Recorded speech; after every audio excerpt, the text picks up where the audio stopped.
Around 6:30 morning ஒரு ஒரு 5 o'clock அந்த டைம் வரைக்கும் அவர் என்கிட்ட பேசிகிட்டு இருந்தார். 6:30 வரைக்கும் 1.5 hours ட்ரை பண்ணாங்க. தென் டிக்ளேர் பண்ணிட்டாங்க டெட் அப்படின்னு சொல்லிட்டு. அது வந்து என்னை ரொம்ப இம்பேக்ட் பண்ணிச்சு. அன்றைக்கி ஒரு நாள் வந்து என் லைஃப்பில் மறக்க முடியாத நாள். நான் ரொம்ப அழுதேன். 10:30 வரைக்கும் நான் ஹேண்ட் ஓவர் கொடுத்தேன். எனக்கு என்ன பண்ணுறதுனே தெரியல. என்னோடய சீனியர் என்னை வந்து ஒர்க் பண்ணலைன்னு சொல்லிட்டு ஃபுல்லாக ஹேண்ட் ஓவர் வாங்கி லேட்டாக அமிச்சாங்க. நான் அன்றைக்கி பயங்கரமாக மழை பெஞ்சது. ரோட்டில் நான் அழுதுகிட்டே நடந்து வீட்டுக்கு வந்தேன். ஏன்னா நான் எதிர்பார்க்கல அந்த பேஷண்ட் இறந்து போவாங்கன்ட்டு. அந்த பேஷண்ட்க்கு என்னென்னா ஆக்சுவலி ஹார்ட்டில் வந்து அன்யூரிசம் சொல்லுவாங்க. பலூன் மாதிரி இருக்கும் ஹார்ட்டு. எந்த டைமில் வேணால் ரப்சர் ஆகலாம்.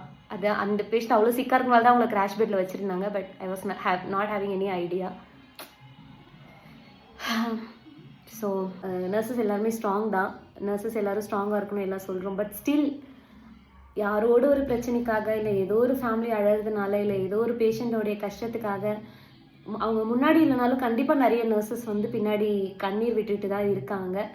நம்ம ரொம்ப ஸ்ட்ராங்காக முன்னாடி இருந்தாலும், நம்ம முன்னாடி இருக்கவங்களோட பிரச்சனை நம்மளதில்லை இருந்தாலும், நம்மளால் வந்து மொத்தமாக அதை மறந்து அப்படி ஒர்க் பண்ண முடியாது. ஸ்டில் அது வந்து நம்மளை ஹர்ட் பண்ணும். அடுத்தவங்களோட கஷ்டம் நம்மளை ரொம்ப பாதிக்கும். அது உண்மை தான். So I want to wish all the nurses who are doing a great thing, great job. Continue doing service, be strong, try to be strong.